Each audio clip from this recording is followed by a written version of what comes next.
Hi students, हम लोग मूल कंसेप्ट में पीछे के लेक्चर में देखा है कि मॉलिक्यूलर मास और ग्राम मॉलिक्यूलर मास के बेस पे क्वेश्चंस, कंसेप्ट भी आपने लिया था मॉलिक्यूलर मास और ग्राम मॉलिक्यूलर मास का।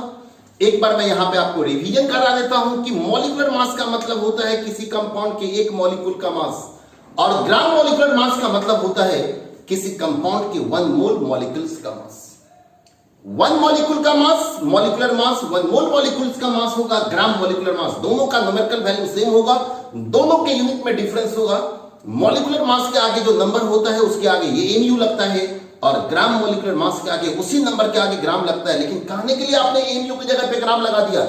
मैथमेटिकली अगर बात करेंगे तो पीछे के लेक्चर को जरूर देखिएगा, मैंने आपको उसमें बता दिया है कि कैसे एमयू में जब 6.02 10 टू द पावर 23 से मल्टीप्लाई करते हैं तो वही नंबर क्या होता है, ग्राम में कन्वर्ट हो जाता है।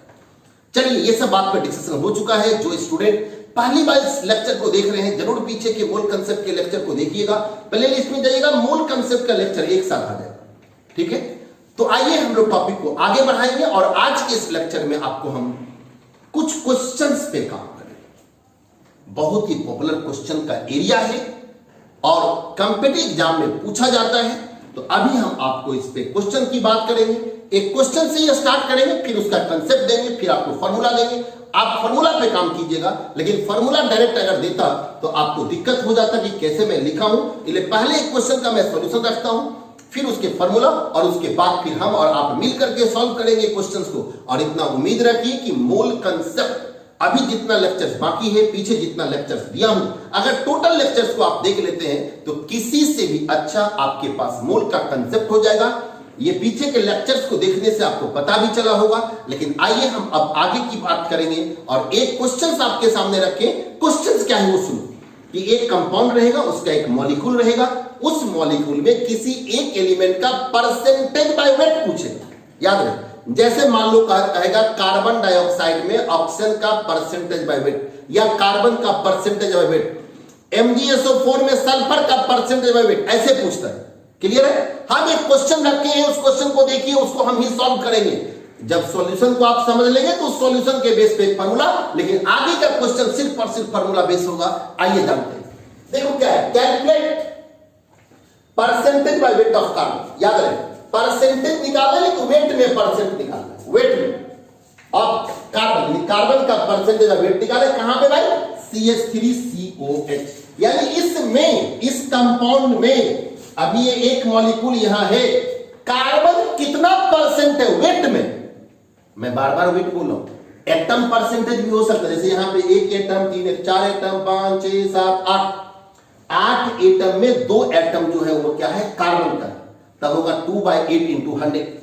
लेकिन यहां एटम में परसेंटेज, मास में परसेंटेज निकालना है। तो अब देखो क्या करेंगे, आपको इसमें कार्बन का परसेंटेज निकालना है। तो पूरे का पहले मास निकालो, यानी इसका मॉलिक्यूलर मास, तो कार्बन का 12, यहां 3 × 1 तो 3, फिर 12, ऑक्सीजन का 16, 16 + 1 जोड़ेंगे ये 60, यानी 60 जो है ये अभी मॉलिक्यूलर मास है 60 AMU, 60 AMU।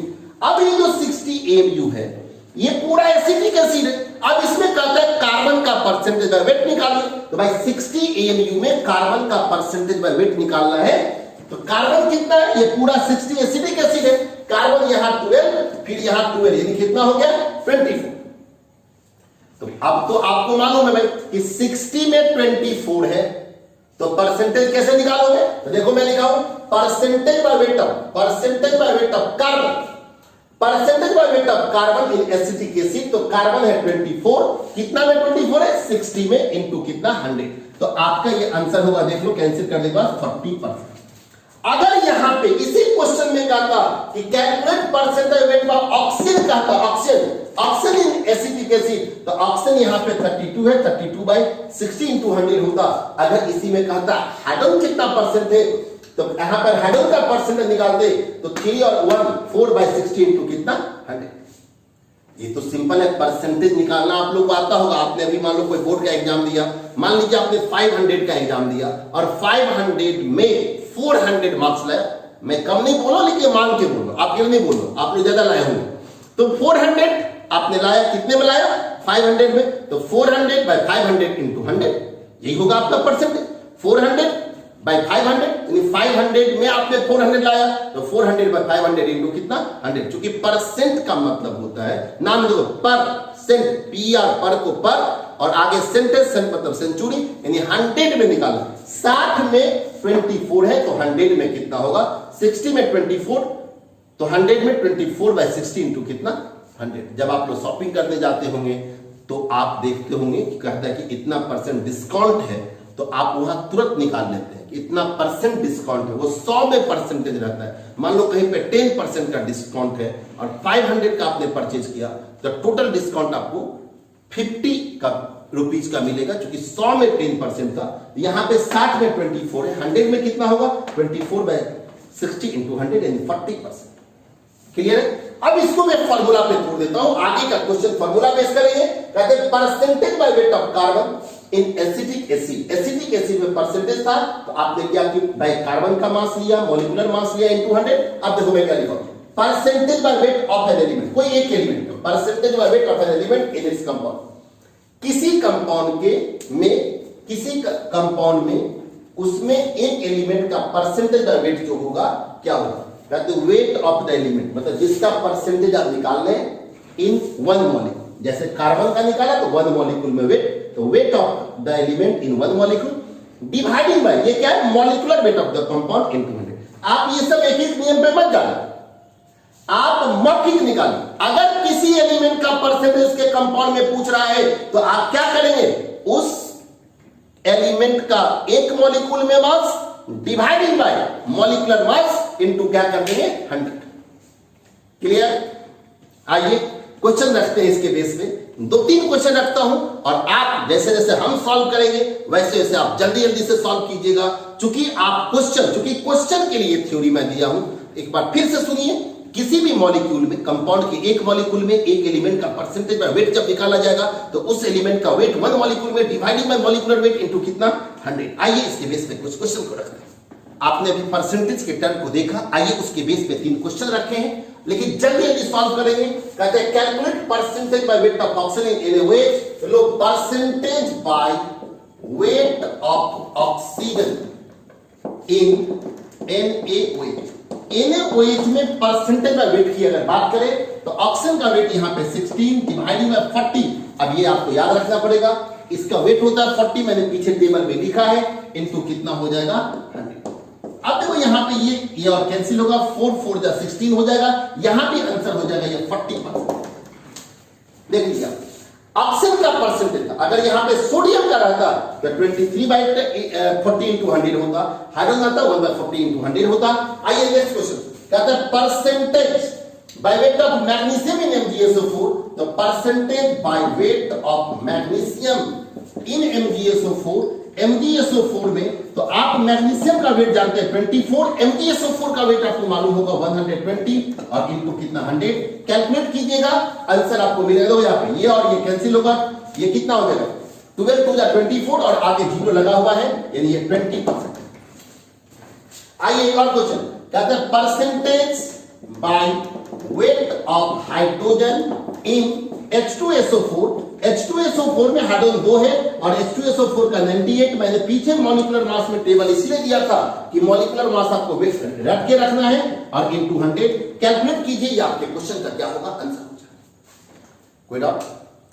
और ये था percentage by weight of element in its compound, यानी किसी कंपाउंड में एक एलिमेंट का परसेंटेज बाय वेट जब निकालना हो तो उस एलिमेंट का वेट एक मॉलिक्यूल में लेंगे, डिवाइडिंग बाय मॉलिक्यूलर वेट लेंगे, इनटू 100 लेंगे। ये था परसेंटेज बाय वेट। इसी से मिलता जुलता एक टर्म पे हम और काम कर देते हैं और उसको आप लोग देख लीजिए। आइए अब आपने जो परसेंटेज निकाला उसी से मिलता जुलता मैं एक टर्म लेता हूं। याद रखना, परसेंट जब निकाल लेते तो हम लोग 100 में निकाल रहे थे, और मैं थोड़ा सा इसमें परिवर्तन लाता हूं क्वेश्चन के टाइप को देखते हुए। Calculation of weight of an element, वहां का परसेंटेज वेट यहां वेट कर दिया from given weight of its compound, यानी जो क्या होगा क्वेश्चन समझो। एक कंपाउंड का मान लो वेट दे देगा, जैसे मान लीजिए 500 ग्राम दे दिया शुगर, कहेगा चीनी 500 ग्राम है, कहेगा उसमें कार्बन का वेट कितना है, चीनी 500 ग्राम है उसमें हाइड्रोजन का वेट कितना है।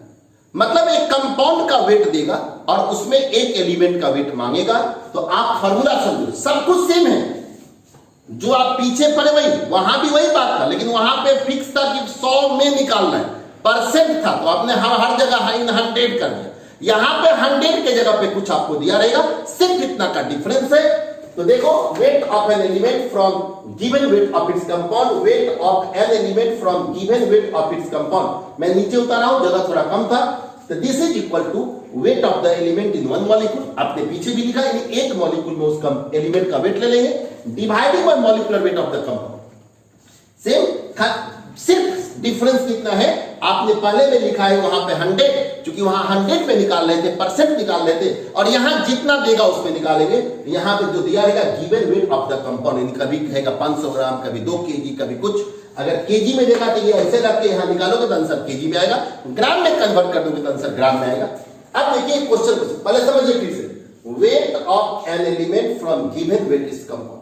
किसी एलिमेंट का वेट उसके कंपाउंड में, लेकिन कंपाउंड के दिए गए वेट में, कोई भी वेट दिया रहेगा, तो कहते हैं weight of the element in one molecule dividing by molecular weight of the compound into कितना, given weight of the compound. आइए क्वेश्चन देखिए, ज्यादा क्लियर होगा। Calculate weight of nitrogen in 200 gram of this ammonium nitrate है, तो 200 gram ammonium nitrate में nitrogen कितना हो, तो नाइट्रोजन का एक मॉलिक्यूल में, देखो यहां पे N14, ये भी 14, तो 28 होगा। लोग लिख रहा हूं मैं, wait of nitrogen in 200 gram NH4NO3, this is equal 200 ग्राम। तो यहां भी N, ये भी N, तो N और N हो गया, तो ये हो गया 28, क्योंकि एक मॉलिक्यूल में दो N है। डिवाइडिंग बाय इसका अपना मास होता है 80, मॉलिक्यूलर मास, ये याद रखना पड़ेगा आपको, और इनटू आपको जो दिया है 200 ग्राम, और यही आपका कैलकुलेशन जो करेंगे क्वेश्चन का आंसर। सब कुछ वही है, परसेंटेज में जहां आपने 100 लिखा यहां पे गिवन वेट कर दीजिएगा। अब देखो, अब कहता है वेट ऑफ ऑक्सीजन, अब लिखता हूं मैं wait of oxygen in 500 gram acetic acid. तो भाई 500 ग्राम एसिटिक एसिड है, एक मॉलिक्यूल में ऑक्सीजन 1662 है, डिवाइडिंग बाय इसका मॉलिक्यूलर मास अभी भी चर्चा हुआ था 60 है, और अभी हमसे 500 ग्राम में मांग रहा है, तो यहां इनटू 500 ग्राम जो होगा आपके क्वेश्चन का आंसर होगा। देखिए कितना सिंपल है। और ये सब जो टाइप देख रहे हैं, ये परसेंटेज वाला तो कई बार एग्जाम में रिपीट करके पूछा है, नीट में हो चाहे जेईई मेन में हो, पहले आईआईटी और एआईट्रिपल हुआ करता था। तो आप ये जानिए कि आपने अभी इस लेक्चर में सिर्फ एक ही चीज समझी, या कहिए तो 2 पार्ट कहिए, कि किसी भी कंपाउंड में एक एलिमेंट का परसेंटेज बाय वेट को आपने समझा है, और यदि कंपाउंड का दिया गया वेट रहे तो उसमें एक एलिमेंट का वेट कितना होगा वो सीखा है। इस लेक्चर को मैं छोटा करके इतना ही रोक दे रहा हूं, क्योंकि हमको सिर्फ क्वेश्चन बाय क्वेश्चन काम करना है। अगले लेक्चर में आपको हम सिर्फ फिर क्वेश्चन दिखाएंगे डिफरेंट टाइप का, और लेकिन वो तरीका से आप अपने बनाएंगे, थोड़ा टाइम लगेगा। आप मेरे बात को जान लीजिए, आप क्वेश्चन आपसे बनने लगेगा, और ये मेरा चैलेंज है, मोल कहीं भी काम होगा, किन्हीं के द्वारा काम होगा। अगर आप मेरे पूरे लेक्चर को देख लेंगे तो आपको किसी से अलग आपके पास कंसेप्ट और कॉन्फिडेंट दोनों होगा। चलिए इस लेक्चर में इतना ही, थैंक यू।